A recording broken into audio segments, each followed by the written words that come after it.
اعوذ باللہ من الشیطان الرجیم بسم اللہ الرحمن الرحیم السلام علیکم ورحمۃ اللہ وبرکاتہ۔ ناظرین، میں الناس فاطمہ ادنا سے طالبہ آپ سب کی خدمت میں پھر سے حاضر ہوں۔ آج 3 ماہ محرم ہے۔ یقیناً مومنین کے قلب پہ غم جاری اور ساری ہوگا، مومنین کے قلب رنجیدہ ہوں گے، غم زدہ ہوں گے، آنکھوں پہ ساحلوں کا ہجوم ہوگا، اشک جاری ہوں گے، مجلس عزا منعقد کی جا رہی ہوں گی، مجالس میں ماتم میں عزاداری میں مصروف ہوں گے اور مصروف عزا ہونے کے ساتھ ساتھ ہم اس مقصد کو بھی سمجھ رہے ہوں گے بخوبی انشاءاللہ کہ جو ہم پچھلی گفتگو میں ہم نے اس چیز کو بیان کیا، اور ہم ساتھ ساتھ مل کر وعدہ کرتے ہیں، آپ بھی اور میں بھی، ہم آپ وعدہ کرتے ہیں اپنے لیے اپنے آپ کو سدھارنے کی کوشش کریں گے۔ ابھی جب میں اس چیز کو بیان کر رہی ہوں تو شاید اس سے بیان کرنے سے میری خود کی ہی اصلاح ہو جائے، تو مجھے خود کو اپنے لیے دعا کرنی ہے۔ اگر دوسرے کے حق میں اگر انسان دعا کرتا ہے تو وہ جلدی قبول ہوتی ہے، تو انشاءاللہ کہ میں آپ کے حق میں دعا کروں گی اور آپ میرے حق میں دعا کیجیے گا کہ اس طرح بن سکوں، حقیقی عزادار بن سکوں کہ جیسا امام چاہتے ہیں اسی طرح امام کی آواز پہ لبیک ہم کہہ سکیں اور امام کے مقصد کو سمجھ سکیں، مقصد شہادت کو سمجھ سکیں۔ آج محرم کی 3 تاریخ ہے۔ آج ہم لوگ سرزمین کربلا کی کچھ خصوصیات سے آشنا ہونا چاہیں گے، کچھ خصوصیات جو آیت اللہ محسن قرأتی نے اپنی کتاب فلسفہ عزاداری میں بھی انہوں نے بیان فرمائی ہیں، اور کچھ خصوصیات ایسی ہیں کہ جو ہر دیگر زمینوں کی نسبت زمین کربلا ایک الگ خصوصیت رکھتی ہے، الگ مقام رکھتی ہے، الگ مرتبہ رکھتی ہے۔ ان میں سے پہلی خصوصیت یہ ہے کہ کربلا کی مٹی کو چھوڑ کر کوئی بھی کسی بھی جگہ کی مٹی چاٹنا جو ہے وہ حرام ہے، چکھنا بھی حرام ہے، ذرا سا بھی چکھنا وہ حرام ہے ہر طرح کی مٹی کا۔ لیکن کربلا کی مٹی کی یہ خصوصیت ہے کہ اگر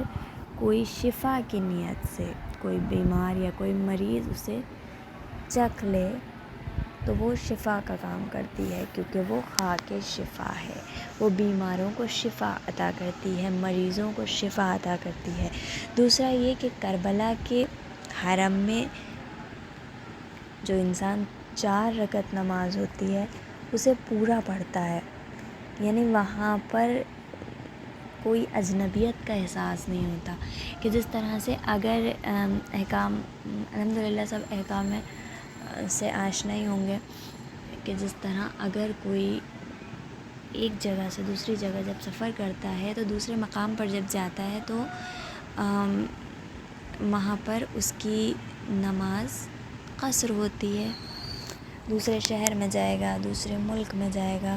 کسی اور کنٹری میں جائے گا تو اس کی نماز قصر ہوتی ہے، یعنی کہ اگر وہ 4 رکعت گھر پر پڑھتا ہے تو وہاں پر وہ 2 رکعت ادا کرے گا۔ لیکن ایک کربلا کی خصوصیات ہے، کربلا کے حرم کی خصوصیات ہے کہ جہاں پر 4 رکعتی نماز بھی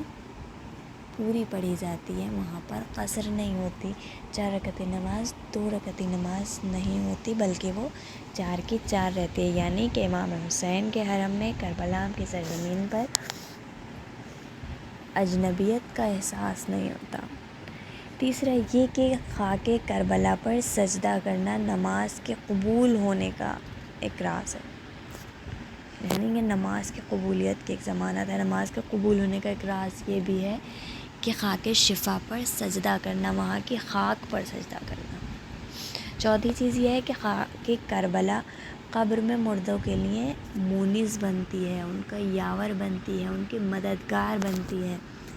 اگر کسی مردے کو قبر میں دے دی جائے۔ اور 5ویں چیز یہ ہے کہ خاک کربلا تجارتی سامان وغیرہ جو ہوتے ہیں ان کے محافظ رہنے کی بھی ضمانت لیتی ہے، کہ ان کے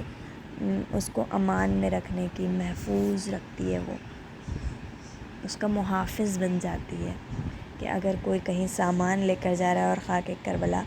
اگر اس سامان میں رکھ دی جائے، تو اگر کوئی کسی کا بہت زیادہ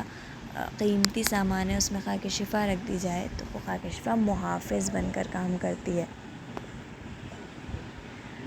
اور کربلا کی خاک کی جو تسبیح ہوتی ہے اس خاک کی بنی ہوئی، وہ شہدائے کربلا کے ساتھ وفاداری کی نشانی ہے، کہ ہمارے پاس اگر خاک شفا کی تسبیح ہے تو یہ بھی ایک نشانی ہے کہ ہم کربلا کے شہیدوں کے ساتھ جو ہے وہ وفاداری مطلب کرتے ہیں، اور اس کی ایک نشانی یہ بھی ہے کہ ہمارے پاس خاک شفا کی تسبیح ہے، اور کربلا سے جو ہے ہمیں الگ ہی انسیت اور محبت ہے۔ اسی طرح کہ جس طرح کہ لوگ رنگ سرخ اور آسمانی اور اسی پرچم پر جس ملک کا بھی جیسا پرچم ہوتا ہے، رنگ برنگا جو کلر ہوتے ہیں، جیسے کہ کہیں کا ریڈ اور وائٹ ہوتا ہے، گرین ہوتا ہے، کہیں یلو ہوتا ہے، کہیں اورنج ہوتا ہے، تو وہ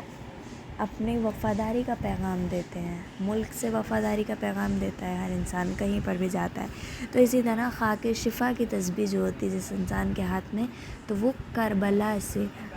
وہ وفاداری کا پیغام دیتا ہے انسان۔ اسی طرح کہ جیسے کہ ایک پرچم لے کر جاتے ہیں اور وہ اپنے وطن سے وطن پرستی کا اعلان کرتے ہیں یا وفاداری کا پیغام دیتے ہیں، تو اسی طرح کربلا سے وفاداری کا پیغام یہ ہے کہ خاک شفا کی تسبیح ہمارے پاس ہوتی ہے۔ تو یہ ایک اس طرح سے اس کی گواہی دیتا ہے، اور وہ ہماری اس طرح سے خاک شفا جو ہے وہ کربلا کی مٹی ایک ایسی خاک ہے جو ہمارے لیے امن کا بھی باعث بنتی ہے، ہماری حفاظت بھی کرتی ہے۔ جو کربلا کی مٹی ایسی مٹی ہے، کربلا کی خاک وہ ہے کہ جو مریضوں کو شفا دیتی ہے، کربلا کی خاک وہ ہے جو بیماروں کی بیماری کو دور کرتی ہے، کربلا کی خاک وہ ہے کہ جو سامان کی حفاظت کرتی ہے۔ اس طرح کہ یہ کربلا کی زمین کربلا کی چند خصوصیات تھیں جو میں نے آپ کے سامنے پیش کی، کہ خداوند عالم ہم سب کو زمین کربلا کی جلد سے جلد زیارت کرنا نصیب فرمائے، اور انشاءاللہ کہ امام کے ناصروں میں ہمارا شمار ہو۔ والسلام علیکم ورحمۃ اللہ وبرکاتہ۔ صلی اللہ علی محمد وعلی محمد وعجل فرجہم۔ جلدی انشاءاللہ دوسری ویڈیو کے ساتھ ملاقات ہوگی۔ اللہ حافظ۔